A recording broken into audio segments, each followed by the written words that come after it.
Hey guys, Coach Adam here. Welcome to Magic Monday or Motivation Monday or Money Monday, whatever you want to call it. I just wanted to touch base, say hi, and see how things are going with everybody, and also talk about something that I've talked about at length before, but I wanted to hit it today because I came across a couple things this weekend that just drew my attention back to it again, and that is getting enough protein. All right, so I follow a bunch of scientists and fitness influencers, fitness enthusiasts, doctors, lipid scientists, hormone scientists, and I study the heck out of this stuff, as you can imagine, for my job. But anyway, just recently I saw not a post, but a memo that went out from a guy by the name of Chris Masterjohn, and he received his PhD in nutritional sciences from the University of Connecticut, Storrs, and he talks about how there's a link between depression and insufficient protein intake, right? And then just yesterday I was talking to a group of people, and one person said that they just didn't like protein. They just don't want to eat the protein. And you know, everyone's got their own thing, what they prefer to do and not do, right? But everybody, please understand that you are made of protein, right?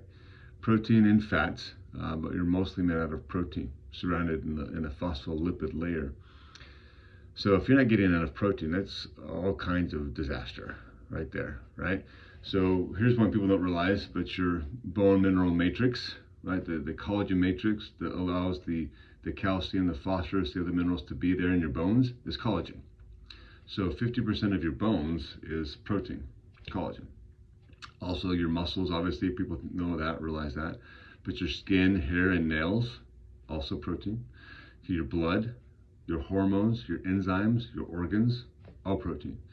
So if you're not consuming enough protein per day, your body will think you're in some sort of a survival mode, and then you're going to a fight or flight mode.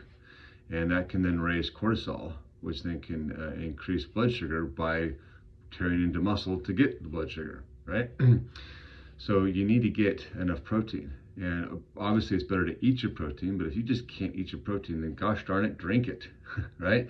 There's lots of options in the standard Americana. I'd rather have you drink a Fairlife protein shake than not get enough protein, right? I'd rather you drink a protein shake with artificial sweeteners than not get enough protein. But yes, the best thing to do would be to eat a grass-fed steak or not farmed fish, right? Pasture-raised animals of any kind. And then, of course, the protein powder. If you can find a good protein powder, that's another option for you. It's hard for me to actually chew enough protein per day, so I drink some of it. And I just have the protein powders that I prefer for that I trust, right? Same thing for you guys. And then again, a Fairlife shake, whatever, go for it. I mean, that's not what I prefer, but they're definitely tasty and I enjoy them from time to time. But you got to get enough protein. So one of the things that this Dr. Masterjohn said,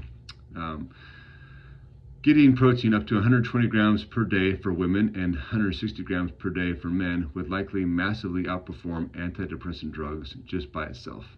And these targets form a central foundation of the depression protocol, which he lists here for a link on.